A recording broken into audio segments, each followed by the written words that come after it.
Hi, I'm Finlay and you're watching the Run For It YouTube channel. In this episode we're going to be discussing Mizuno's fastest running shoes, the Wave Rebellion Pro 2. We're going to be talking about what's changed from the first version, how they feel to run in, and what pace they're best suited to. And that's because Mizuno suggests these are designed for runners who are aiming for sub 2:30 marathons. So that begs the question, are these still suitable for runners who are running slower than that? Let's start then by talking through the changes from the first Wave Rebellion Pro to the second version. In the Wave Rebellion Pro, there's two layers in the midsole of Mizuno's Energy Light foam, which is a highly energy returning foam that feels very cushioned under your feet.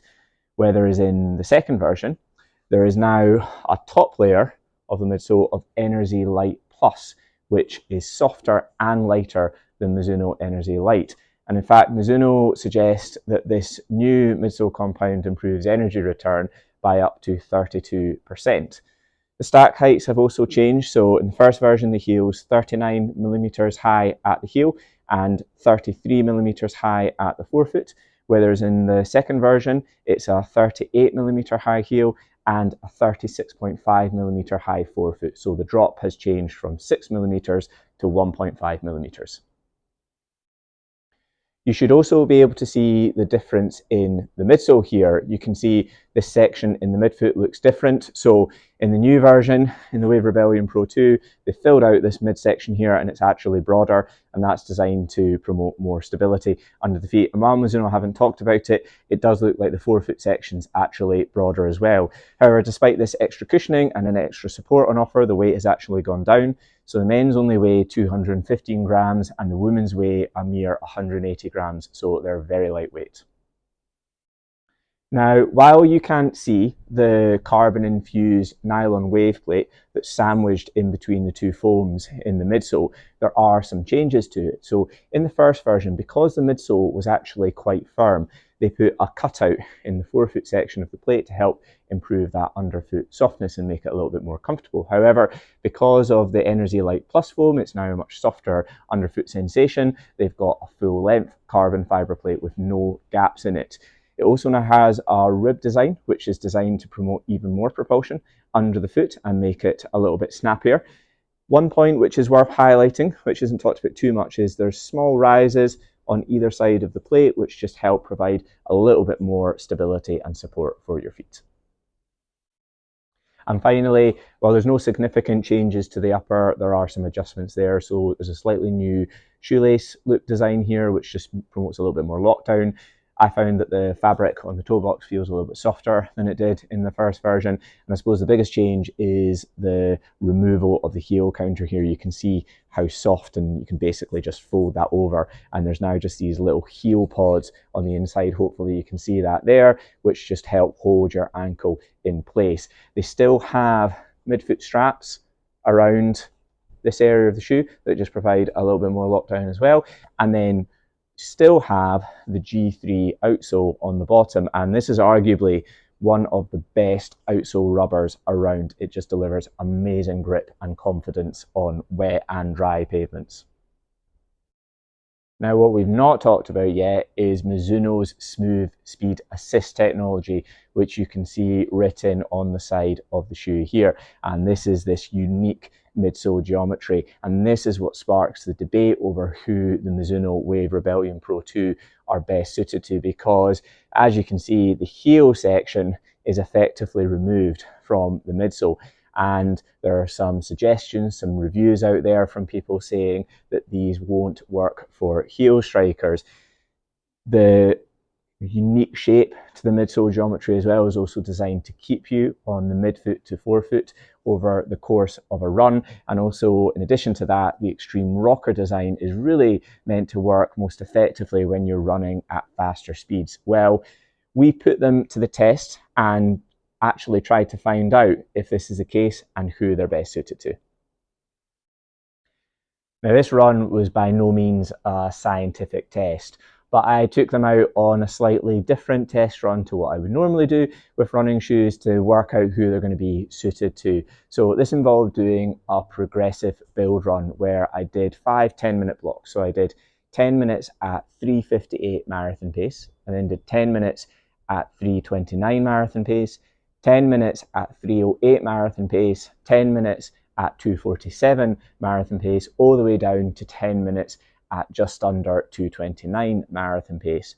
Now, of course, your biomechanics can change with effort, and we've not standardized effort at all here. I'm running at different paces, and my effort at those speeds is going to be different to other runners. But hopefully this provides a good insight into how the midsole potentially feels while you run at different speeds. Now, before we get into the test run, I'm going to cover the elephant in the room. Are these suited to heel strikers?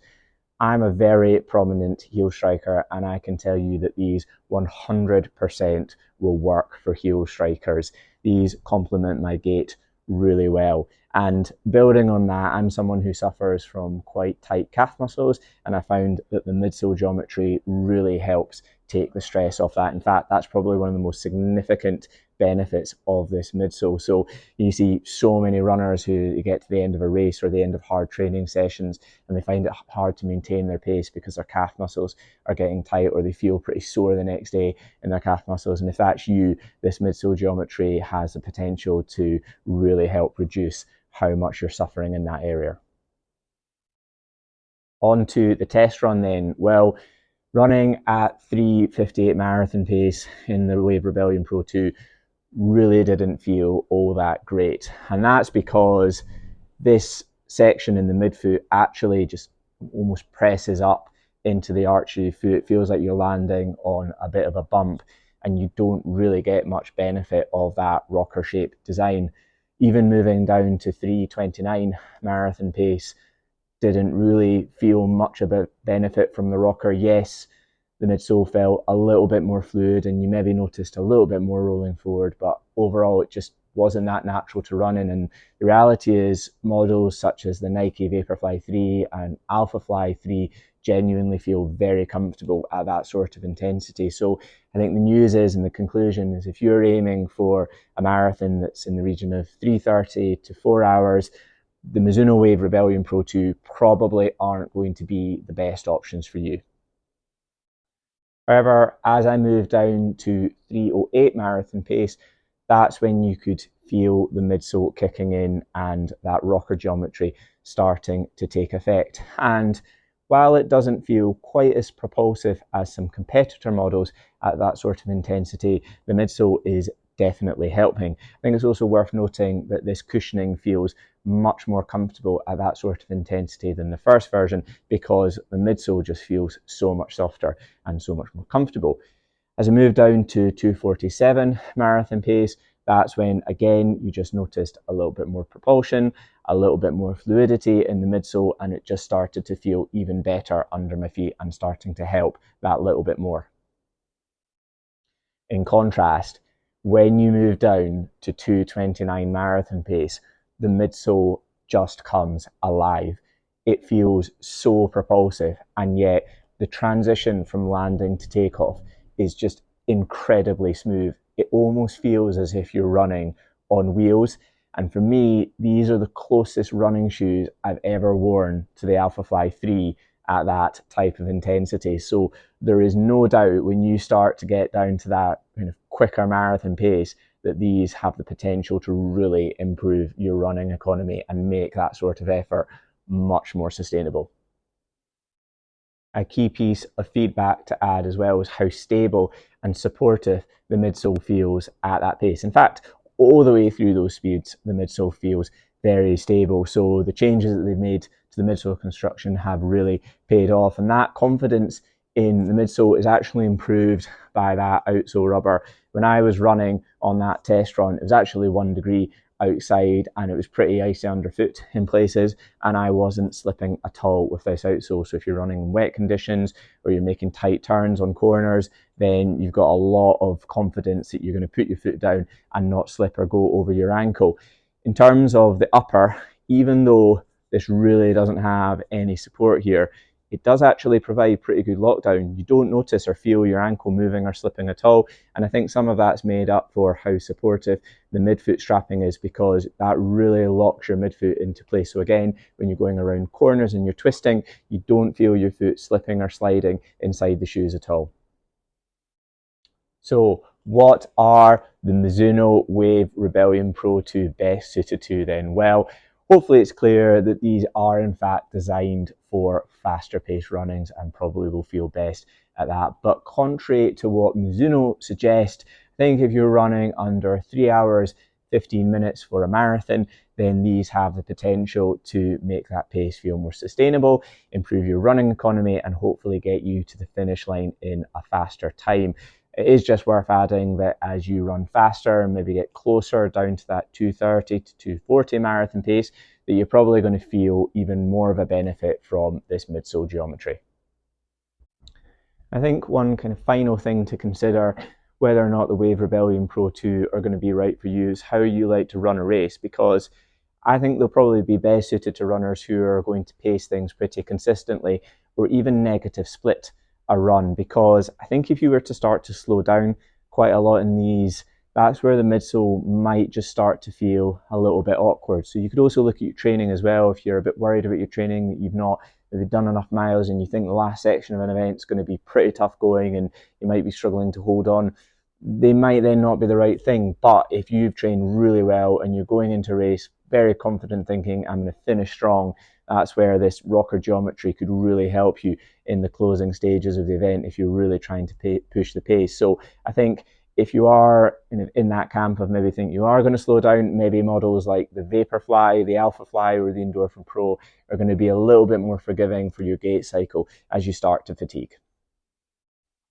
So there you have it.